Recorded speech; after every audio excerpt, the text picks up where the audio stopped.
So for this session on social media, we have two speakers, and I'd like to ask Ivan to start. For the time difference, and then we'll have Amy after that. So Ivan, go ahead. The floor is yours. Thank you very much. Hello, everyone. Good evening. Let me first share my screen. Can you see my screen already? Is it clear? Yeah. Yeah. Can you try to make it presenter? Yeah. Yeah. Perfect. All right. So good evening, everyone.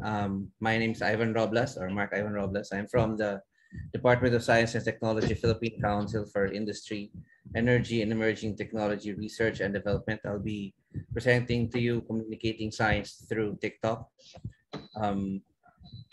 I hope I can cover conceptualizing, executing, and evaluating communication plan in TikTok. First off, I'd like to introduce a bit about my agency. We're one of the 3 sectoral planning councils of the Department of Science and Technology. For easy referencing, as long as it is not on health and agriculture, we take care of that sector.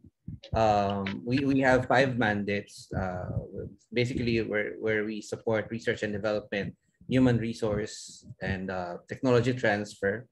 I'm part of the group that does information dissemination.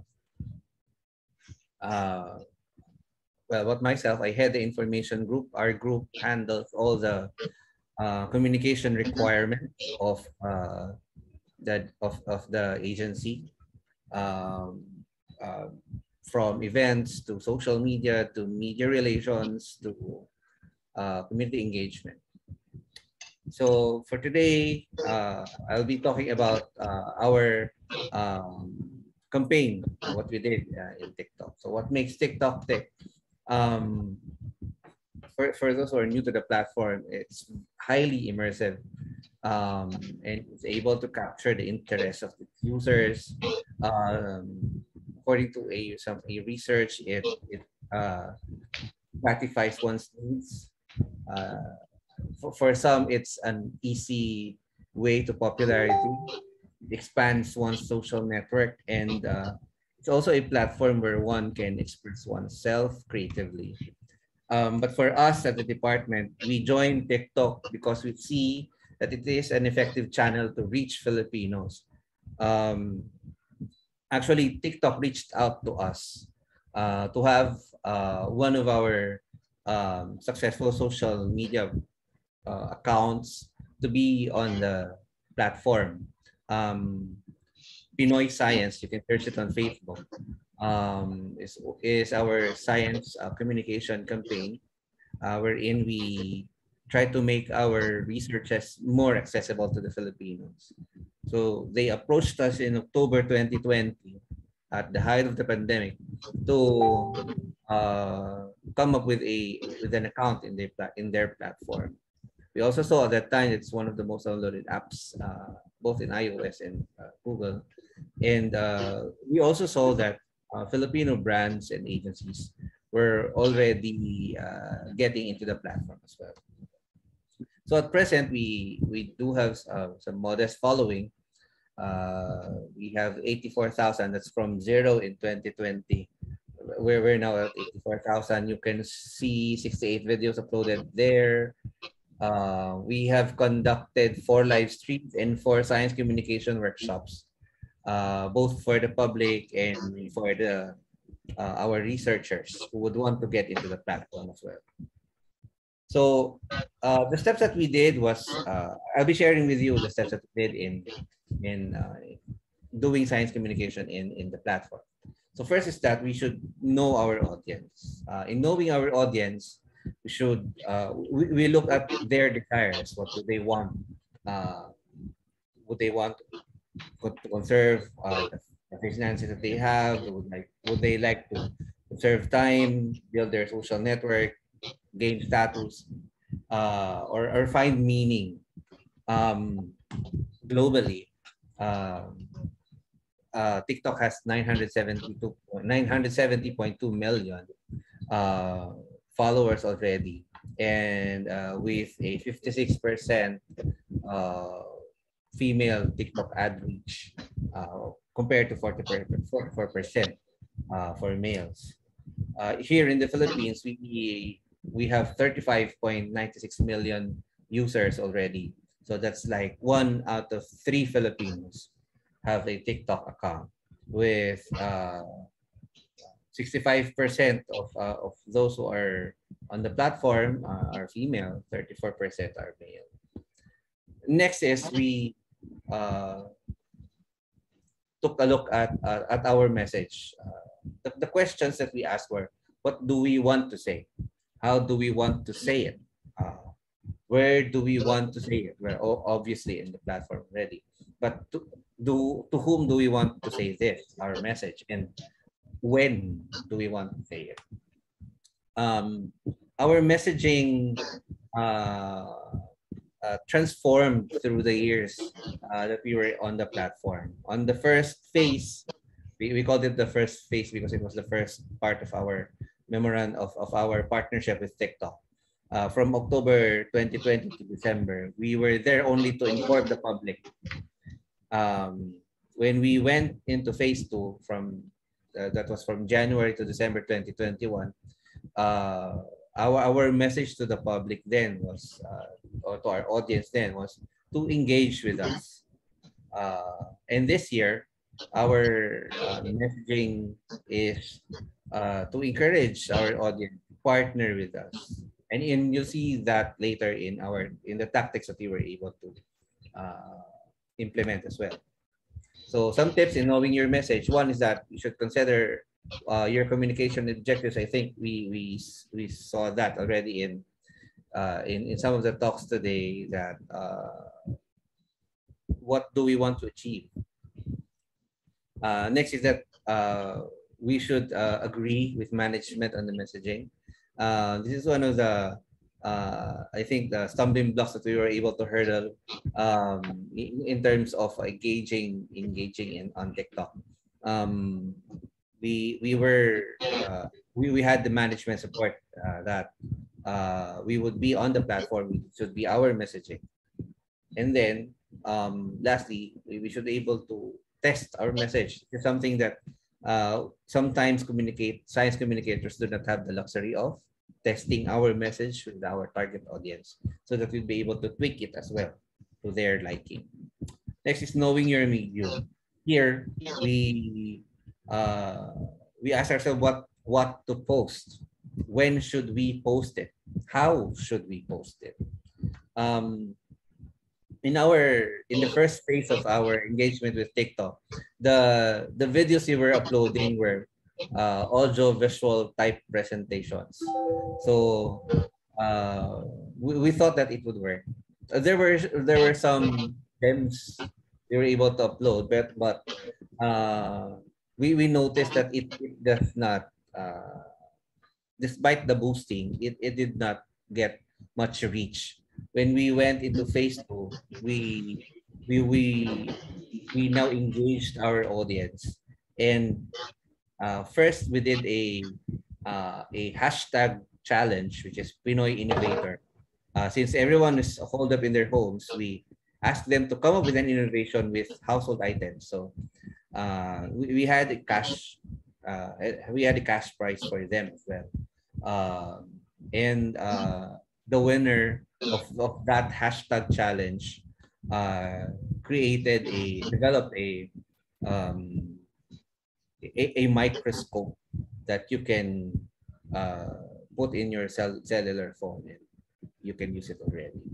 Another hashtag challenge that we did was hashtag Ask Pinoy Science, wherein we asked our audience what would they want to ask our researchers.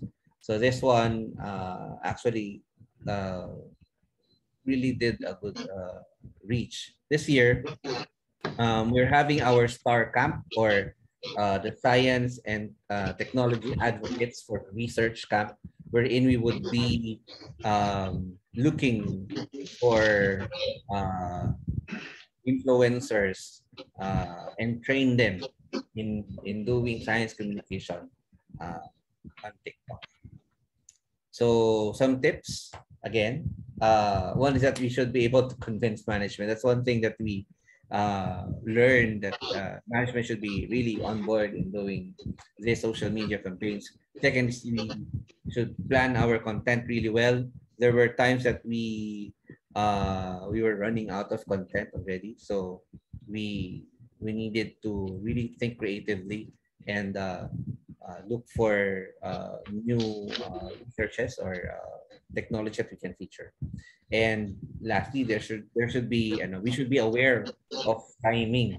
There are certain posts or some social media phenomena that we can ride on. It's called moment marketing, and something that we as social media managers should be aware of. In executing our communication plan on TikTok, uh, these are some things that we learned. One, we should be clear with our objectives. We should only we should not overpromise, and be definite with what we would like to achieve in the campaign. Next is to have room for moment marketing. There are times that there are some trending topics that we can ride on. So we should be aware of that and be able to be agile enough to come up with material and ride on it. Next is that your plan is your friend. Having a communication plan really helps in coming up with content and ensuring that you have consistent posting on the platform. And lastly, have fun. Doing TikTok videos is really a breath of fresh air for us, so who does comms. In evaluating our communication plan, we learned that we should be clear with our deliverables. In partnership with management, we should be able to be clear with them that these are the things that we will be doing for the campaign. We should also measure only what we can control. Sometimes we tend to measure that this how much we would like to reach, and then we fall short. So we should be able to be clear of the metrics that we will be using in coming up with the campaign. And lastly, to prepare for impact, um, we were happy with the outcome of our hashtag challenge, because the winner of that challenge was able to come up with a really nifty innovation, and now he was able to patent it and is now commercializing already the product he was able to come up with. And lastly, we should not be afraid of the unknown. During the early days of TikTok, and when we were uh, convincing management to get into the platform, it was there was hesitation, of course, because it's something new. Of course, the vetting process should be there, but then we really did some convincing, and we were very thankful that we were able to get on the platform as well. Next is that the limit of what we can do here is our imagination. Currently, we learned that TikTok will be opening up its doors for augmented reality. So this is something that can change again the way we do things for communication. And lastly, we should always remember to embrace feedback. We don't always get really good reviews when we do our TikTok videos, but that's okay. There's always room for improvement in doing communication.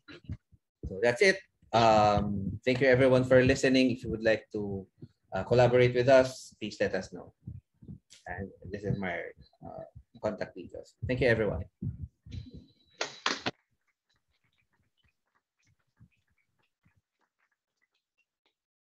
Thank you, Ivan. We do have some time for questions. Anybody in the room have a question already at this point in time? Ines.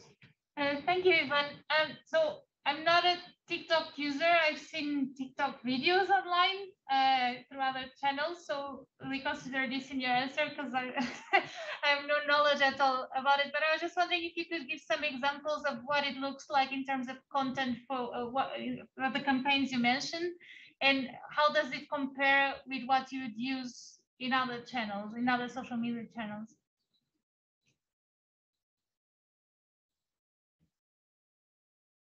We can't hear you, Ivan. Thank you, Ines. I'll share on the I'll share on in the chat box the link to our Pinoy Science account on TikTok. You can look at it and see. However, the language that we use here is in Filipino because, well, the audience is in the Philippines. There are some videos here that are in English also. The difference, I think the difference would be the one is that we ensure that there is someone talking in the videos. What we notice is that if the videos does not have any person in it, it really does not have that much engagement compared to those videos that we have someone talking and also someone asking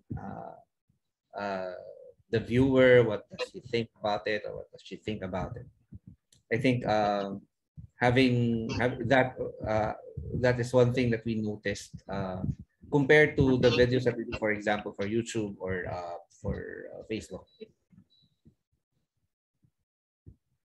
Any other questions? I can just ask a follow-up. Who do you feature in the videos then? Thank you very much. The researchers that we feature here are researchers who have projects with us at the council. So these are our project leaders or maybe a part of the project team. Thank you. Thank you. Yeah, go ahead. I was wondering if you could possibly show us an example of one of your TikTok videos. If it's not capable with the system you have set up, that's fine, but I was just curious. I'll try to share my screen. We have it here.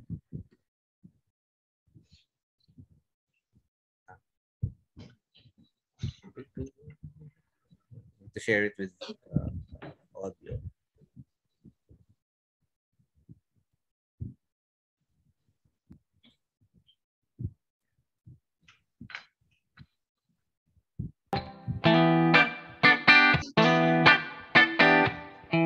Sorry. Mas na presyo ng gasolina at lumalalang climate change, may solusyon ang DOST Fisher dyan, ang 23-seater electric jeepney. Yung e-jeepney design ngayon na tugma doon sa requirements ng Philippine National Standards. So, anong ibig sabihin nun, pwede siyang gamitin talagang pamasada under the PUP modernization program. And yung design niya nga is may seating ka at may standing ka, wala kang luging biyahe. Kumpara sa mga conventional na units, wala siyang usok, nakaka-save ka ng around 30% ng greenhouse gases. Ito ay nagkakahalaga sa amounting to 2.2 million. Sa tingin ng tao na mahal siya sa umpisa, pero katagalan nito, ang pinag-uusapan natin dito ay pag-maintain at yung tawag natin ay upfront cost dahil binibili natin kasama na nito ay yung baterya na kalahati ng presyo ng isang sasakyan. Gaya ng nakita natin dito sa demonstration ng ating e-jeepney, may pakita natin na pwede nating labanan yung pagtaas ng presyo ng krudo, na kaya nating labanan ang polusyon na naidudulot ng paggamit nga ng fossil fuel, no? At kaya nating mabawasan, of course, ang pollution sa ating paligid. Naniniwala kasi kami na ang Pilipino ay magaling sa mga innovation, kaya hindi naman tayo kailangan umasa parati sa innovation na nanggagaling sa abroad. Ito ay makikita natin dito. Mataas na presyo ng gasolina. Thank you. Apologies, it's in Filipino. Yeah, the closed captions were riots. Anyone from the room still have a question for Ivan? I would have one small question that tags along a little bit what Ines was saying. Like, are you making specific content for specific target groups or specific channels, or are you broadcasting the same content on different channels just to the general public? Thank you very much. We don't. The content that we have here on TikTok is primarily for TikTok. We do cross post some of them on our Facebook page, but not all the time because the audience is different.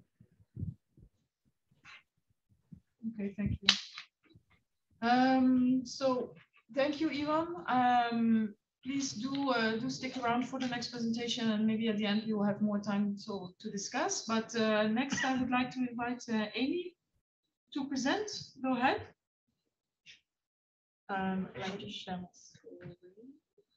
I see that there are meanwhile also questions coming in via the chat. I'll take them at the end.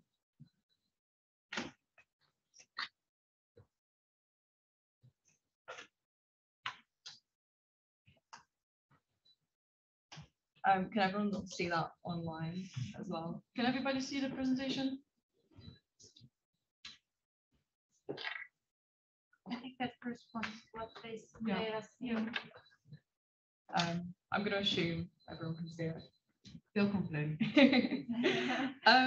So first of all, thank you very much for having me here, and also thank you guys all for coming and watching. I hope you've already learned some really cool things about TikTok, and I hope I'll be able to teach you some more stuff through my presentation. So when I say disengaged audiences, it seems like quite a broad term. So I thought it would make sense to kind of like get into that and find out what I mean. So I think most of us here would probably have experienced the fact that it's a lot easier to communicate science to a group of people who are already engaged with the subject. I'm not just talking about people who go on to study at a university or people who were super excited like me waiting for the James Webb Space Telescope to go off on Christmas Day. I'm talking about people who have just a very small base level of interest. People where they're in families where science is a topic of conversation, and people that have had access to an education that has nurtured their curiosity. Whereas when I talk about a disengaged audience, they may not have had these opportunities. With science communication and public engagement, a phrase that gets used a lot is science capital. There's a lot of nuance to sort of what this means, and I could spend a long time talking about it. But generally, these 8 key points are the things that define someone or an area's science capital. With these, it's a really, really good starting point for picking the kind of thing you want to be focusing on if you're creating content for meaningful science communication.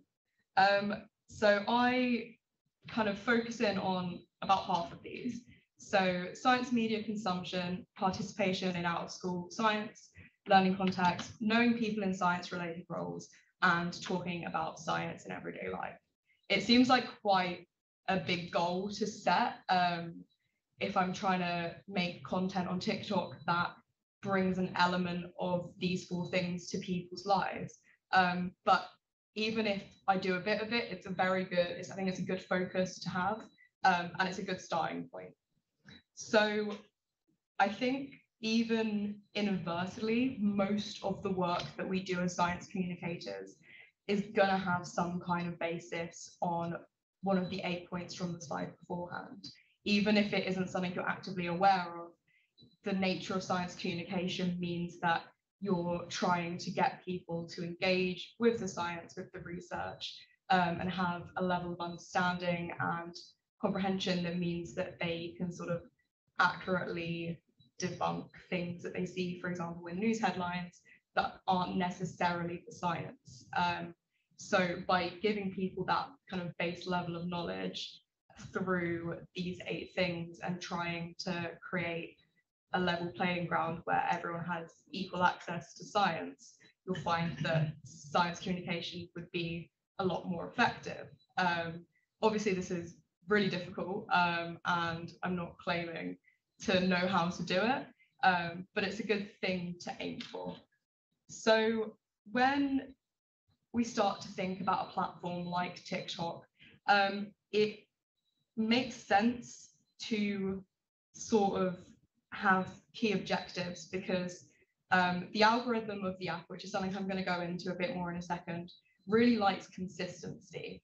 And if you set out to make content that fulfills objectives, the algorithm is going to really enjoy that because it knows what kind of stuff it can expect from you as either a creator or an organization using the platform. So with TikTok, there isn't lots of formal research done within the science communication communities that have sort of formed on there. I think partly because it is somewhat of a niche, and also because it did only launch in 2018. So in social media context, not necessarily that new of a platform, but in terms of studying it and finding out things, it's still kind of in its early stages, which means that even though you might feel like it's an oversaturated platform, if you think about the amount of creators that are on there, I think it had 1 billion users after 3 years. But because it's such a new platform and it's still adapting and evolving and finding out what it is, it means that now is a good time to be attempting to sort of break into that, because you can be making content either as like a person or an organization, and you can be finding your feet as a creator whilst the app's doing so as well. There's a lot more kind of leniency and a lot more tolerance for not quite getting it right that you might not necessarily find on other apps, like Instagram, for example, where their algorithm is very specific in what it wants. And if it doesn't get that, it doesn't really push the content out, which isn't ideal when we're trying to reach a large group of people. So I say there's not much formal research done. I think if you kind of went inside my brain, I could probably get like maybe half of research paper out just from the fact that I am a massive nerd and anything I enjoy, I need to know everything about. So I've been using TikTok for 2 years now. I downloaded it in lockdown, like quite a lot of people, and just started posting videos on the platform. A little bit of context about me. So what I'm going to speak about in regards to TikTok is my experiences of it. So knowing a bit about me, a bit of context might help it make a lot more sense. So I'm currently studying for my undergrad in physics at the University of Bath. I'm going back in September. I've had a year out on placement working in the STSC comms team. I'm based at Disengaged Labs, so pretty much kind of just down the road from here.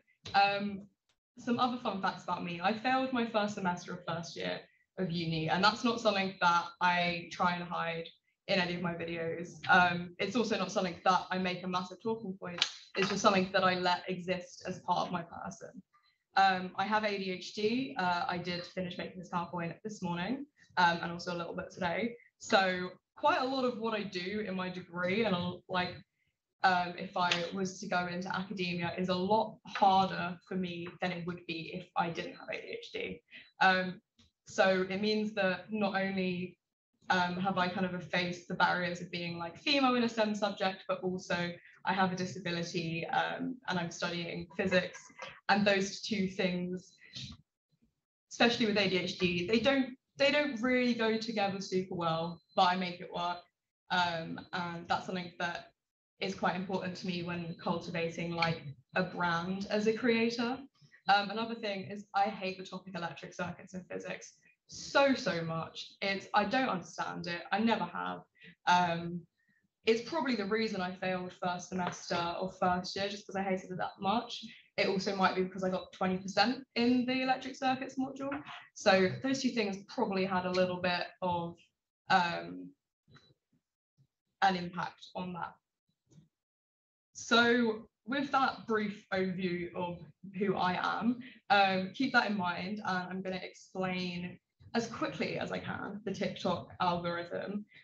So TikTok as a platform is one of the only platforms that have been quite transparent with their algorithm, with how it works. This is fairly unusual for a social media platform. Most of them are very secretive, so quite a lot of finding out which posts are going to do well is trial and error and guesswork, which is fine, but the algorithms do tend to change a lot, which is very frustrating when when you've been making content for something, and you made that content maybe a couple months ago, and as it's going up, the Instagram algorithm is now looking for video content, or it wants to push out more stories, or they want you to have linked to something that's in a shop. So there's all these different things to contend with, and having the TikTok algorithm being so transparent makes the usability of the platform significantly better. So the way TikTok works is, if I was to go and post a video, the video would get uploaded, and it'd be shown to a handful of people. These people are dictated from the hashtags I've used on the video, even the words. So if I had text on the video, the words I've used in that text, the words I use in the caption, people that have previously interacted with my content or with similar content, even if I use a song in the background, the song I use, all these small little things make an impact on who your content is originally sent out to. And that sort of first stage of content being sent out is the most important part of it, because this is when the algorithm is going to see, okay, we sent this video to 100 people who have previously liked this sort of content, and if 50 of that 100 people interacted, that's a really good sign that people are enjoying the content, and that would mean that TikTok are going to push it forward and push it out to more people, and that's what you want. With using TikTok just kind of as a consumer of the content on there, you don't necessarily watch the videos of the people you follow. This is quite unique, I think, to the other apps have sort of like maybe copied it, or tried to use that principle within their platforms.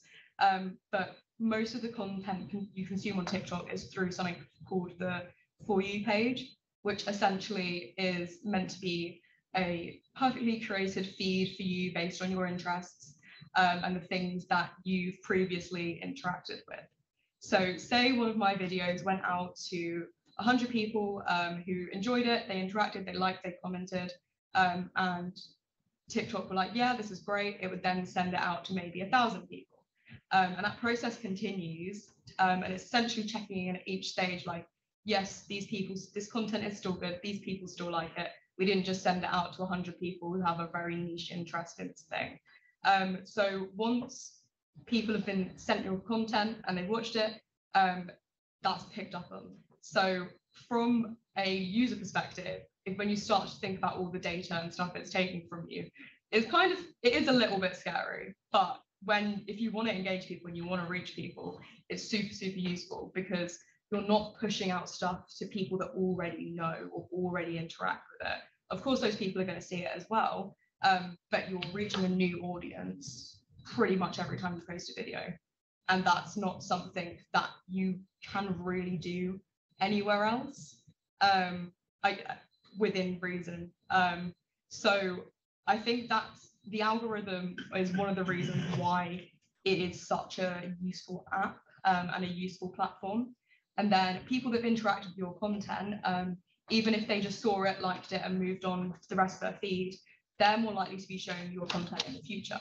So what you begin to get is a community of people that positively interact with your content, and then because they're now going to become familiar with you as a creator, if you have, like face forward creator, or even if it's as an organization, if they recognize the username and they recognize the type of content and they're familiar with it, they're more likely to follow you.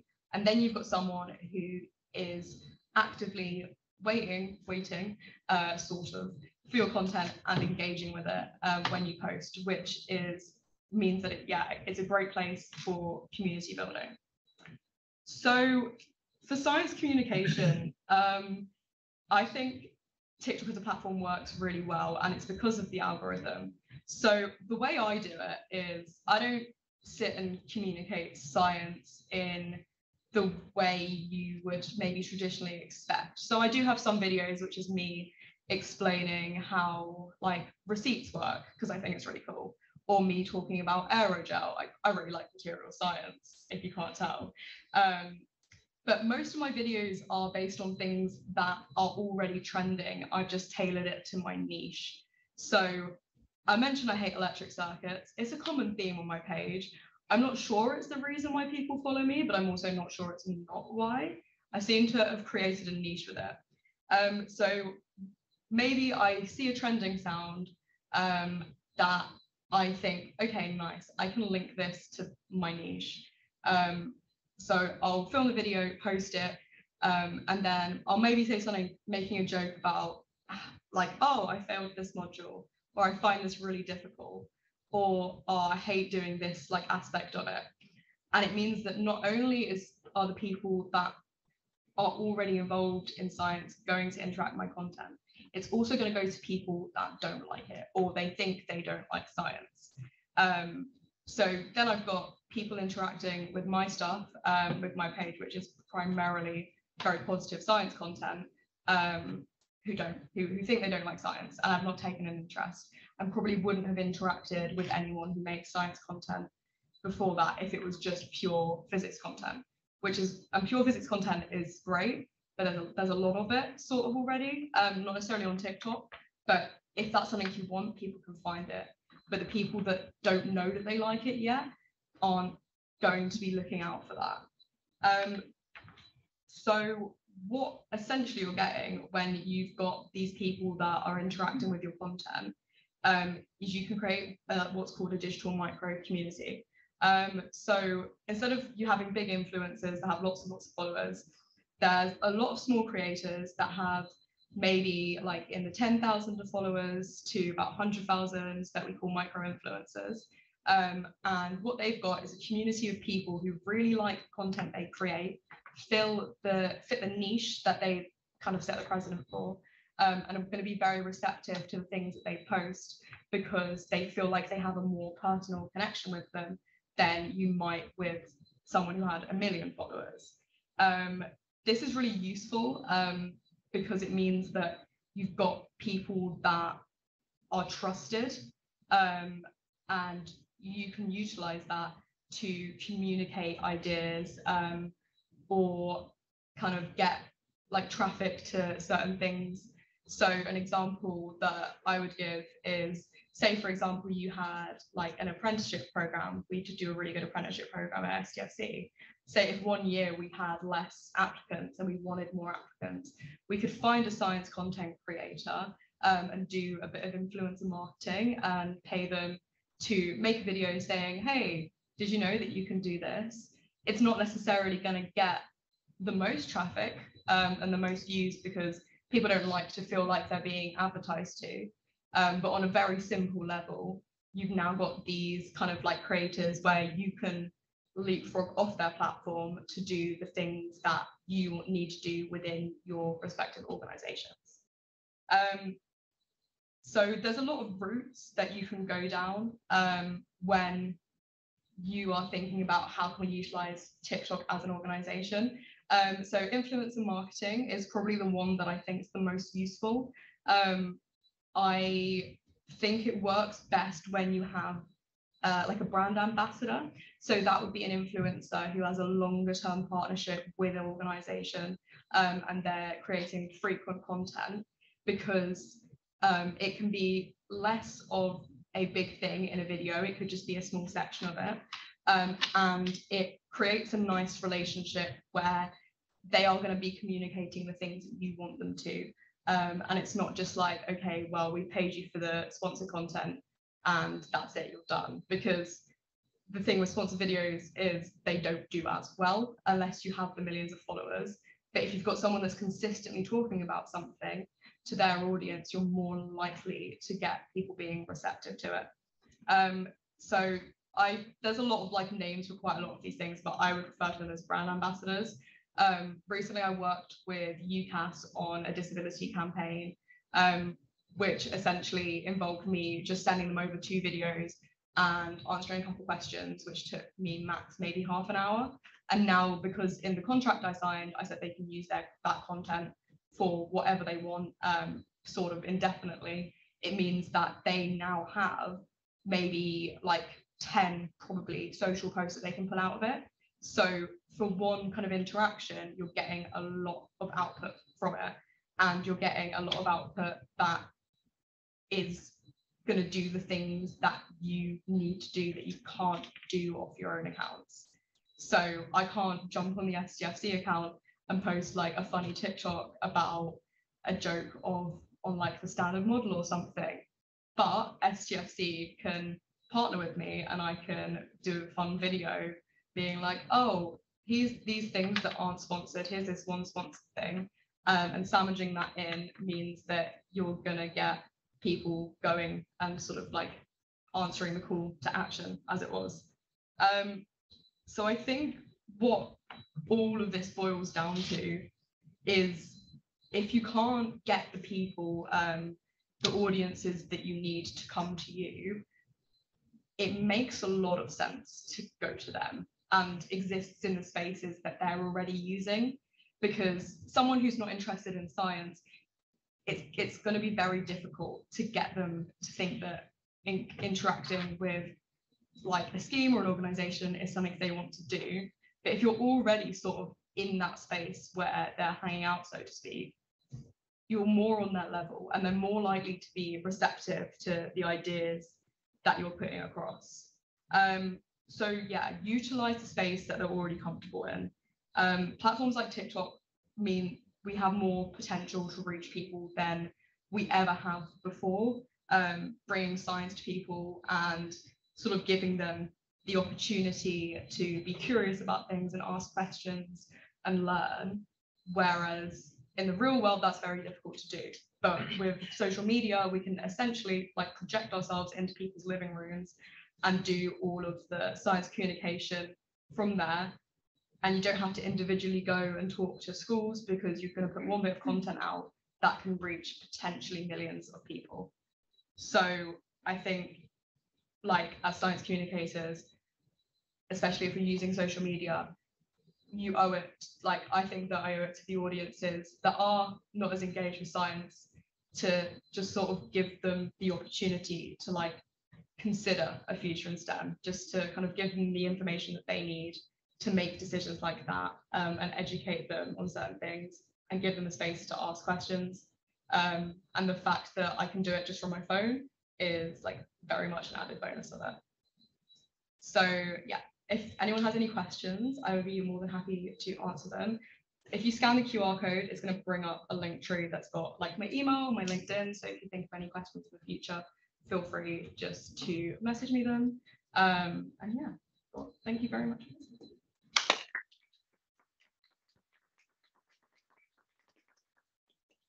Thanks a lot, Amy. Very enthusiastic presentation. Anyone have a question for Amy already now in the room? Ines. Someone else can go. Oh, go on.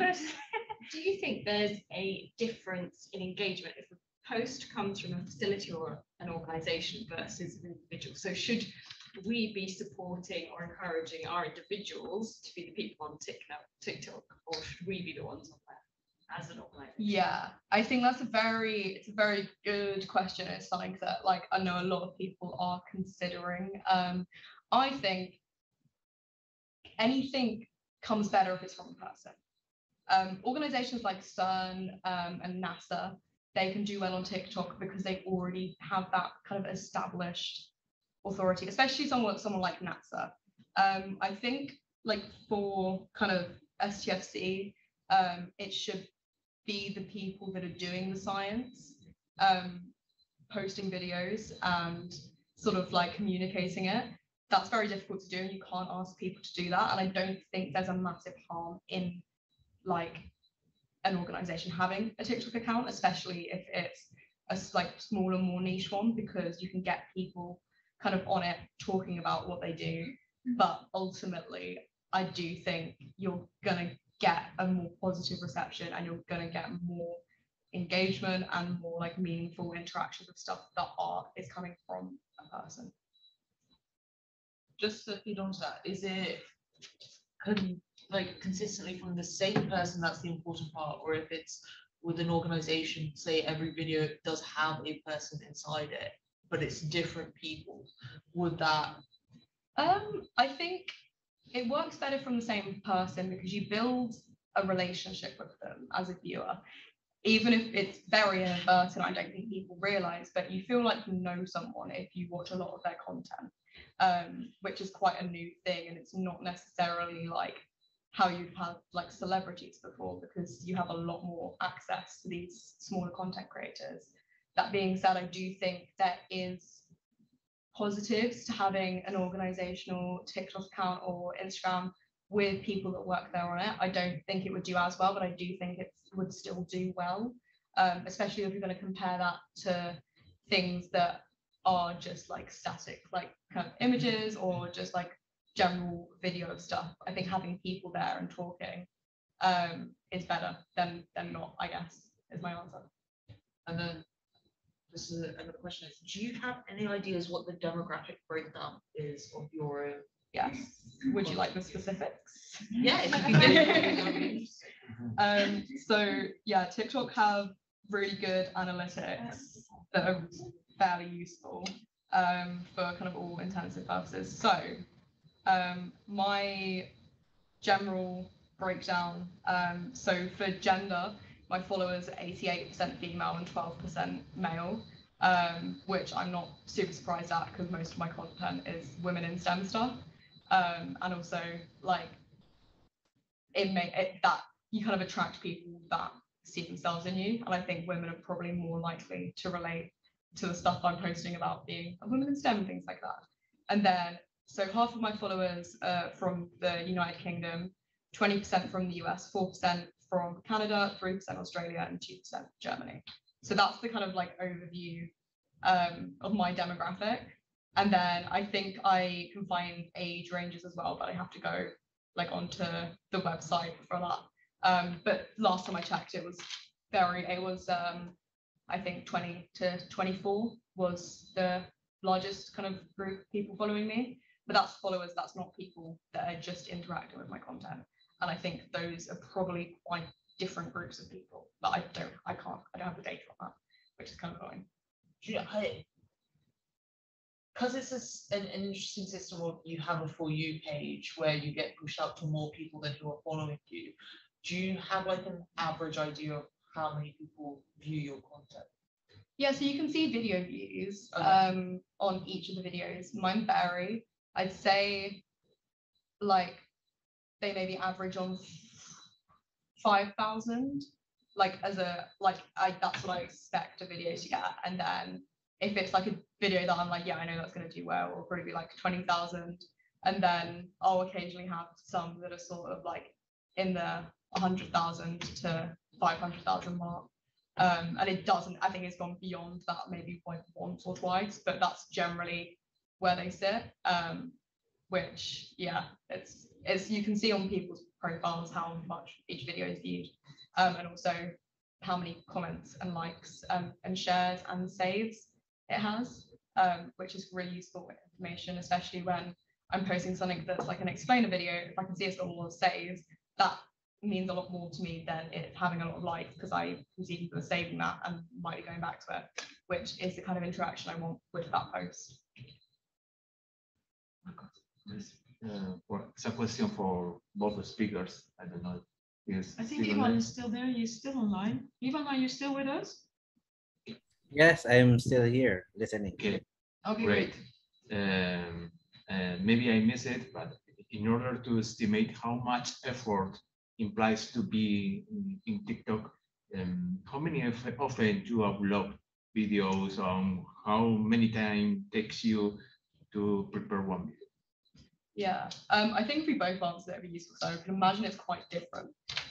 So for me, if I'm just doing like a standard video, which is me following a trend with text on the screen, I can probably film it and have it ready to go in like 10 minutes. 10 minutes. Probably less than that. because usually, because I use the app, I'll see it, I'll have an idea, I think, oh, that works with that, film it, upload it, like write a caption, do hashtags. For more videos that I have to like edit, so I do like, I'll do little explainer videos or like tips on applying to university. They usually take maybe 20 minutes to film, probably like just under an hour to edit. So a lot kind of like longer, but the quality of the product at the end is a lot higher. So I wouldn't say for me, like time consuming wise, you could definitely spend hours, but I don't see a return on that for the content I do. So I don't know, yeah, if that's like, I can imagine it's quite different. Yeah, Ivan, you sort of answered the question in the chat about this already, but maybe you can just. Oh, sorry. No, it's okay. Yeah. It's okay. Sure. You can just answer it again live. Yeah, I actually agree with Amy. It would really depend on the type of video that you would like to upload in the platform. But for us, we actually had a meeting today. As we would be releasing a new set of videos for our spin-offs. We actually gave them around 2 weeks because these videos would be filmed by really not professional videographers, but our researchers. So we gave them 2 weeks to come up with the videos. Then they would be handed over to us for editing. So that would take for a week maybe, and then we would be uploading it already to the platform. Okay, thanks. Thank you.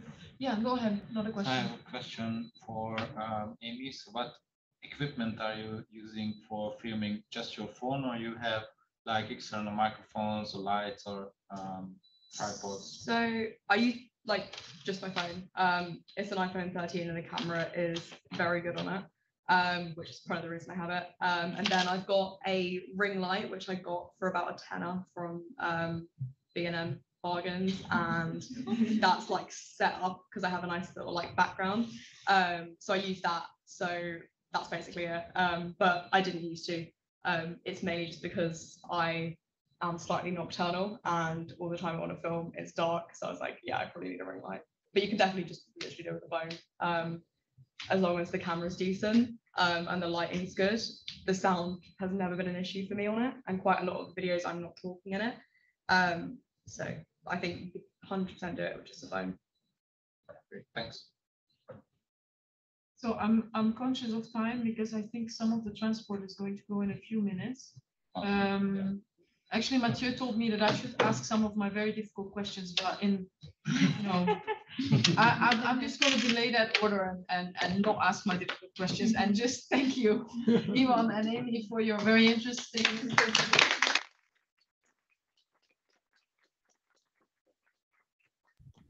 And thanks everyone also for the questions. I think it was interesting to hear. And yeah, have a good evening and see you all tomorrow, I hope. Cheers. Bye, Ivan.